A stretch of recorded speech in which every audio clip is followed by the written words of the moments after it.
Channel 13 Eyewitness News at this hour. Good evening, I'm Liz Jarvis. Swim at your own risk. That's what Georgians may have to do under the governor's budget proposal. Some legislators say removing lifeguards to save money is too drastic, but there's concern over the legal liability if lifeguards fail. On Eyewitness News Nightwatch, we'll help you protect yourself from deadly cold. Here are tonight's winning Cash 3 numbers, 030. More news in an hour. Happy 40th anniversary, WMAZ TV Channel 13. Straight from our hearts. WMAZ TV Macon, in stereo. Straight from the heart. You're watching Eyewitness News Nightwatch. Leading the way. Good evening, and thanks for joining us. I'm Liz Jarvis. Tina Hicks is off tonight. A deadly Arctic air mass firmly holds central Georgia in its icy grip. As the mercury plummets tonight amidst biting winds that make it feel like the temperature is below zero, meteorologist Mike Mays joins us with the latest on this deep freeze. Mike? Well, at 6 o'clock, we were talking about low temperatures between 10 and 15 degrees and a wind chill this morning or overnight and into the morning hours from 0 to 10 below. Well, we're revising those numbers downward. Wait till you see them. First, let's take a look at the current temperatures across the state of Georgia. These are the 10 o'clock temperatures. 23 right now in Warner Robins. The wind chill is 2 below. These temperatures are from 10 o'clock. We will have the 11 o'clock temperatures coming up. This is what we're expecting for overnight lows. Now, these are different from what we had at 6 o'clock. Here in the central Georgia area, we are expecting low temperatures between 5 to 10 degrees. The Macon airport should get down to 10 degrees. In the outlying areas, expect 5 degrees. Up in North Georgia, between -5 to 5 degrees. Now, we have a wind chill advisory in effect. Here in central Georgia, with the winds blowing between 10 to 20 miles per hour, we can expect the wind chill to be between 10 below to 20 below, and these are dangerous wind chills, needless to say, and the cold temperatures are going to be bad. The apparent low temperatures between 5 and 10 degrees, so it's not going to be good to be outside tonight and tomorrow morning. We'll have more on the weather coming up just a little bit. Thank you, Mike. Well, now that we know old man winter means business tonight with the dangerous temperatures and wind chills, we need to know how we can protect our bodies from the frigid weather. Joining us from the Eyewitness Newsroom is Joe Bridges of the Bibb Health Department. Mr. Bridges, with those temperatures tomorrow and those wind chills below zero, we're going to have youngsters out there waiting for the school bus. How can we protect them? The best thing to do, Liz, is to bundle them up as best you can, dress them in several layers of warm clothing, paying particular attention to the hands, the feet, and the head. These are the areas of the body that where the blood vessels are closest to the skin and you lose the greatest amount of heat. With temperatures 20 degrees below zero, or that's what it's going to feel like tomorrow, how long can you actually stay out there, though, without it really being dangerous to your health? This would depend on how well you're protected and how well you're acclimated to the cold weather. Okay, now if you are out in some extreme conditions and you're not prepared, if you get caught in an emergency, what are the symptoms of frostbite you have to watch out for? Well, the first thing you would notice would be the symptoms of hypothermia, where your body temperature is going down. And one of the first symptoms of this would be uncontrollable trembling or shaking. The person would become confused or disoriented, and it would get worse from there. Well, Joe, we want to thank you for braving the cold temperatures and coming out to help us with all that important information. Thank you very much. Thank you for inviting me. Well, before you go to bed tonight, listen to this next story. It may save you a lot of trouble and money. As the temperatures dip into the teens, most of you have heard the advice, let your faucets drip to keep the pipes from bursting in the freezing weather. Well, that drip is not enough, according to some experts. If you want to save your pipes tonight, here's what you should do. Before you turn in tonight, turn off all the water coming into your house at the main, usually found outside your house. Then drain all your faucets, toilets, washing machines, and the dishwasher. And make sure to turn your hot water heater down or off. If you can't get to your main water valve, plumbers suggest that you run water in all your faucets at pencil thickness. Home inspectors say this could save you hundreds of dollars in repairs. 3 young people are behind bars tonight. Macon police officers say they're part of a gang behind the break-ins where families have been terrorized. Since New Year's Eve night, the suspects are believed to have forced their way into 4 homes. Tonight, the youngsters now face some serious charges. Steve Jefferson talked with Macon detectives.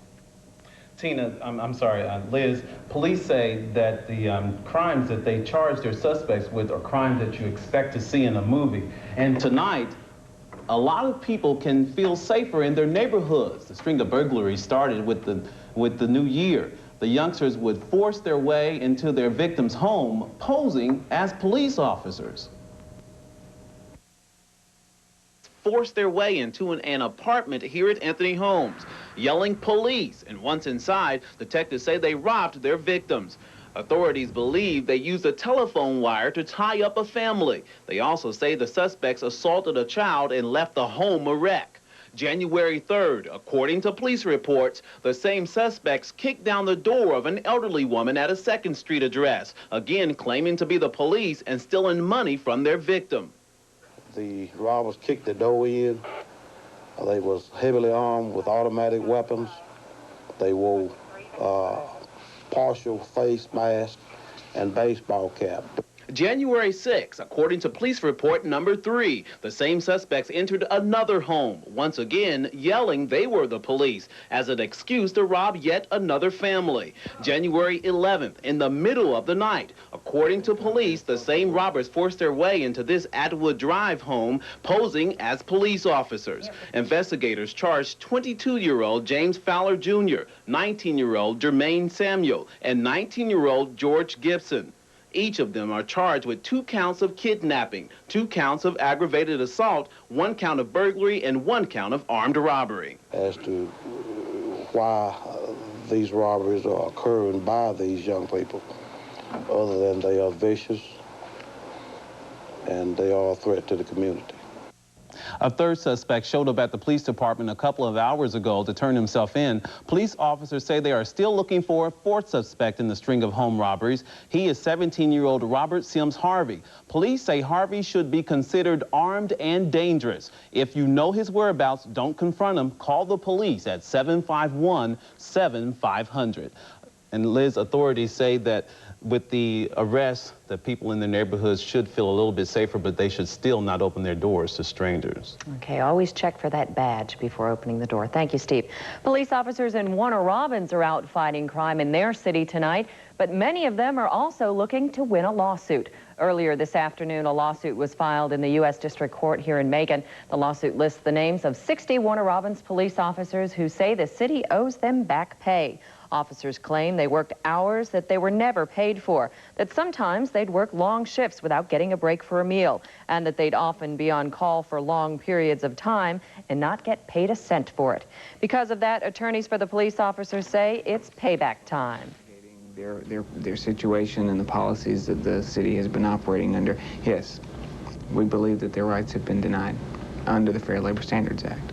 Police officers have become frustrated that they're not getting anywhere in an answer to something that should be answered. They are asking for no more than is provided to them under the law. Officials at City Hall say they gave them an answer last week. They offered the police officers comp days, but Warner Robins Police Chief Dan Hart says since they filed the lawsuit, it looks like they've rejected that offer. Officers involved in the suit say they'd like to settle the matter before it goes to court. An effort to bring more jobs to central Georgia got a boost from the governor today. Governor Zell Miller stopped in Macon during a fly-around of the state. He is outlining an economic development plan for Georgia. It divides the state into regions and takes a grassroots approach to spurring the economy. The most wonderful thing that's come out of these meetings is the fact that local people in our region are working together. You can never emphasize too much that relationship. The governor also backed up his commitment to economic needs with some money. He presented a $75,000 check to help cover the cost of land use research. Warner Robins has a new mayor pro tem tonight. City Councilwoman Laverne Norris was named to the position at tonight's City Council meeting. She replaces Bill Douglas. Some city residents showed up at City Hall thinking the highlight would be discussion on a proposed city manager, but Councilman Philip Campbell says they won't talk about that for another few weeks. When Eyewitness News Nightwatch returns, those who survived the Great Quake of '94 are trying to do that, just survive. With phone lines still jammed, we'll show you an alternative method for you to contact relatives and friends when we return. But before we take a break, here's tonight's Lucky Cash 3 numbers. Closed captioning sponsored by Dorman Dodge Chrysler Plymouth Jeep Eagle in Sandersville. Through Wednesday, Burgess Carpet Center gets down to business as never before. During America's greatest 3-day carpet clearance sale. Our $1 billion buying power nationwide means special discounts. Up to 50% off carpet in the newest styles, colors, and stain-resistant fabrics. And through Wednesday only, buy with no monthly payments, interest-free for half a year. America's greatest 3-day carpet clearance sale. Final hours today and tomorrow, 8 till 8 at Burgess Carpet Center. Now we're filling these fruit and nut cereals with more of your favorite fruits and nuts. 25% more. Filling more clusters of crunchy nuts into clusters. More nut-covered raisins into Raisin Nut Bran. More fruits and nuts into Basic 4. More crunchy almonds or real apples into these Oatmeal Crisp cereals. Now these favorites are filled with more fruits and nuts. 25% more. Look for these specially marked boxes. Bigger than life. Ringling Brothers and Barnum and Bailey Circus is throwing the biggest birthday party of the year for America's sweethearts, Romeo and Juliet, at Macon Coliseum, January 21st through 23rd. Conoco, WMAZ TV, and Z108 invite you to save $3 on tickets to Family Night, January 21st, with coupons from any participating Conoco stores. Get tickets at the box office or call 1-800-868-8877 to charge by phone. Don't miss the babies all America wants to see at the greatest show on earth.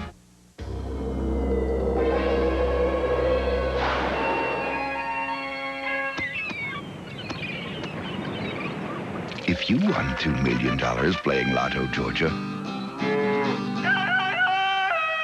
you could afford to take a dream vacation every month for the next 20 years. Play Lotto Georgia, because a few million still goes pretty far these days.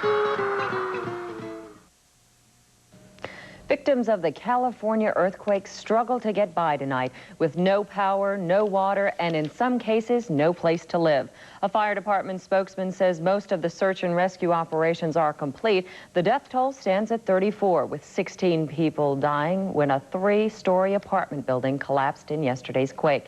Cranes have begun tearing apart sections of the crumpled Santa Monica Freeway. Still, commuting problems were kept to a minimum today. Many residents apparently chose to stay home and clean up damages from the quake. Some Central Georgians are hoping ham radio experts can put them in touch with loved ones in California.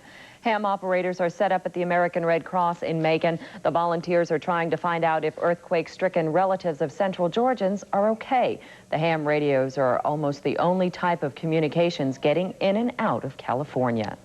Then another operator will pick it up from there to carry it in closer to the affected area. Once we get it within the local area code, we try to go to normal telephone communications. It could take a couple of days before receiving a response from California. The ham radio services are free to anyone wanting to reach a friend or relative in the earthquake zone. While the ham radio operators are coming to the aid of those in need, officials in Putnam County are handing out checks to those who helped them out when they needed it the most.